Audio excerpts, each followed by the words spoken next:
어머니의 생전의 모습은 성실, 노력, 인내였습니다.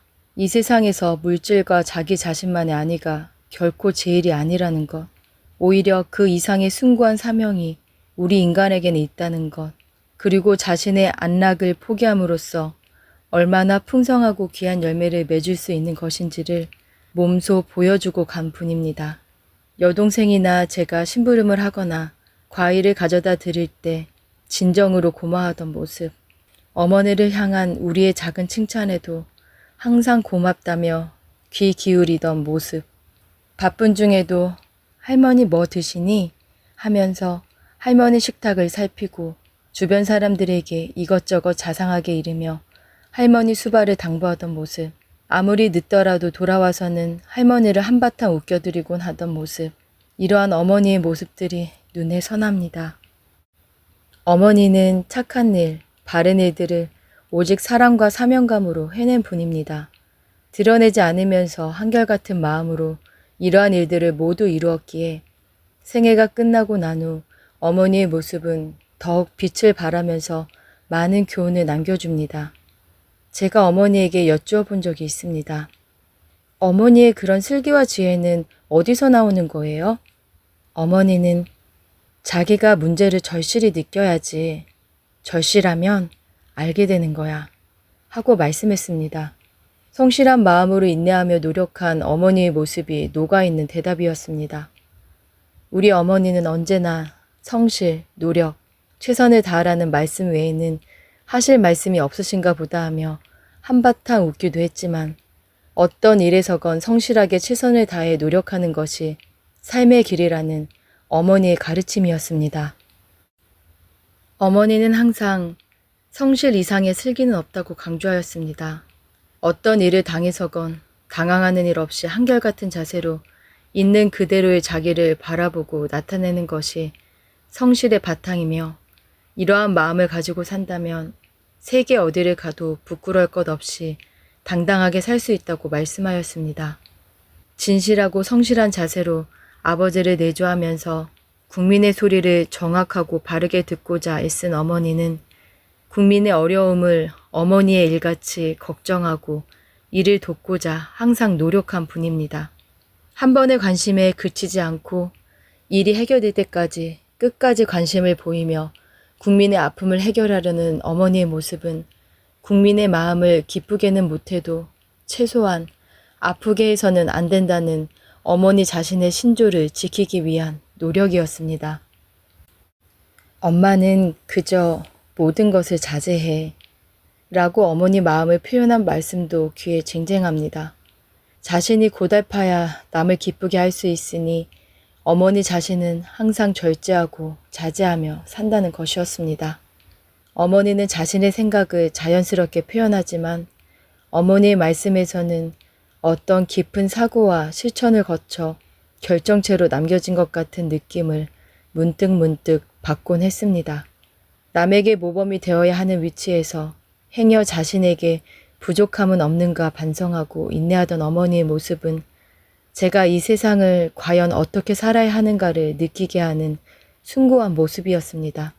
어머니가 항상 마음에 두며 지키려고 애쓰던 것이 성실, 노력, 인내라면 사랑의 마음은 어머니에게 있어 어쩌면 타고난 성정일지 모르겠습니다.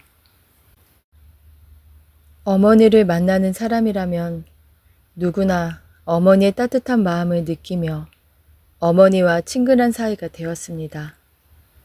그러나 어머니는 이로 인해 자신에게 더해지는 주변 사람들의 고통으로 항상 힘들고 안타까운 시간을 보내야 했습니다. 자신의 위치에서 항상 남을 위해 엄하게 자신을 자제하던 어머니는 눈물 많고 한없이 마음이 여린 분이었습니다. 풍족하고 안락한 환경에서 지내지 못하고 어쩔 수 없는 환경에서 고통받는 이들을 그저 스쳐 지나지 못하는 것도 전형적인 어머니의 모습이었습니다. 1965년경 황량한 환경이지만 꽃을 가꾸는 아름다운 마음씨를 경험해 보라는 뜻에서 꽃씨를 보내면서 시작된 나환자에 대한 어머니의 각별한 애정은 이러한 모습을 대변해 줍니다.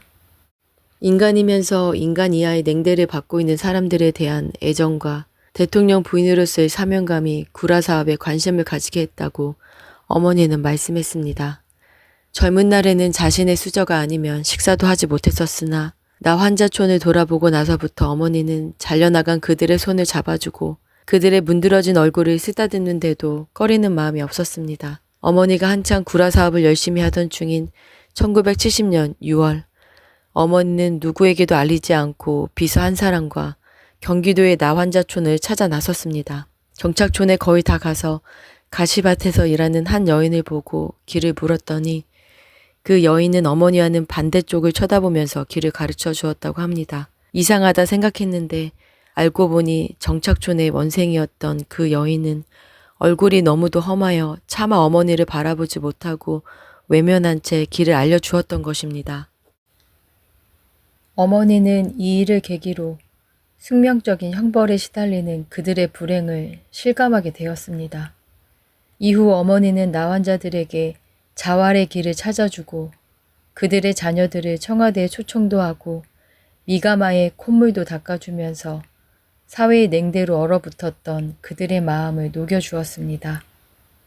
아이의 콧물을 닦아주자 그 아이의 나환자 어머니는 그만 땅에 주저앉아 울음을 터뜨렸다고 합니다. 일반인들이 나환자들을 향해 가지기 쉬운 잘못된 인식을 그들 스스로 씻어낼 수 있도록 목욕탕 건립 기금을 보내고 그들의 자녀들이 부모들과는 달리 일반 사회에 잘 적응하며 살 수 있도록 애쓰던 모습은 어머니가 지닌 성품을 잘 보여주는 일들이었습니다. 어머니는 필요한 일이라면 주변 사람의 관심도 끌어들여 힘을 결집하는 추진력이 있는 분이었지만 반면 그들이 가장 원하는 것이 무엇인지, 그들을 위한 진정한 배려는 무엇인지를 세심하게 생각할 줄 아는 분이었습니다. 1966년만 해도 우리나라에는 폐결핵이라는 질병으로 고생하는 이들이 많았습니다. 이들을 돕기 위한 행사의 하나로서 한창 시민들이 붐비는 덕수궁 앞 지하도에서 어머니는 가두 모금을 벌이며 행인들에게 사랑의 열매를 나누어 주었습니다. 시민들이 10원을 희사하면 사랑, 구호, 봉사를 상징하는 3개의 빨간 열매를 달아주는 행사였습니다. 거리로 나선 영부인의 모습에 사람들이 몰려 그곳의 사랑의 열매는 동이 날 지경이었습니다. 그때 어머니가 말씀하였습니다. 어쩌지요? 내가 파는 데만 너무 많이 팔리면 다른 반에게 미안하잖아요. 그리고 나서 어머니는 봉사하는 이들을 격려하기 위해 광화문과 미도파 앞을 차례로 돌며 사랑의 열매를 나누어 주었다고 합니다. 어머니는 또 당신의 어머니인 외할머니에게 진정으로 필요한 것이 무엇인지 늘 고심하는 딸이었습니다. 연세가 많고 몸도 불편한 외할머니에게 소일거리를 찾아드리려고 애쓰던 중 어머니는 어느 날 그림책을 준비하였습니다. 그리고 색연필로 그 그림에 색을 칠하도록 하였습니다. 그림책을 받아든 할머니 얼굴이 환해졌습니다. 딸의 마음을 읽은 외할머니는 얼마나 흐뭇하였을까요? 어머니는 누구를 향해 꾸지람을 할 때도 무안을 주지 않도록 배려하는 분이었습니다. 저희들을 야단칠 때도 주위의 비서들을 다 물리친 후에야 조용히 말씀하였습니다. 그러기 위해서 어머니는 본인의 감정을 자제하기 위해 얼마나 애썼을까 하는 생각을 해봅니다. 어머니는 의장 공간에서나 청와대에서 부인들의 모임이 있을 때 지나치다 싶을 만큼 치장을 하고 오는 분이 있으면 어머니의 측근을 불러 마치 그분의 이웃인 것처럼 하여 전화로 조언을 하게 하는 것입니다. 그리고 다시 그분을 초청하여 차림새를 확인하고 아무것도 모르는 듯 옷이 검소하고 보기 좋다며 칭찬을 하였습니다. 직접 뭐라 나무라며 무안을 주기보다는 칭찬함으로써 스스로 깨닫게 하는 분이었습니다. 어머니는 자신의 행동 하나하나가 자녀들에게 씻을 수 없는 교훈을 주게 되니 두려움마저 느끼게 된다고 말씀한 분입니다. 민족 중흥에 애썼던 지도자의 아내로서 검소하고 소박하게 생활하지 않을 수 없으며 국민의 고통을 외면할 수 없다고 말씀한 분입니다. 그런 어머니의 삶이기에 결코 평범하고 안락할 수는 없었을 것입니다. 어머니가 돌아가신 후 아버지가 어머니에 대해 제게 하신 말씀이 있습니다. 살아생전 그렇게 많은 이야기를 나누었지만 재산 모으는 것, 자신의 사사로운 욕망을 채우기 위한 말은 한마디도 없었지. 가만 생각하면 너희 어머니는 역사에 나오는 여걸이라도 될 만큼의 머리가 있었어. 그러나 죄 분수를 지키려고 그렇게 안 했던 거지. 남편의 지위가 높으면 아내는 그에 합당한 일을 해야 한다고 생각했어.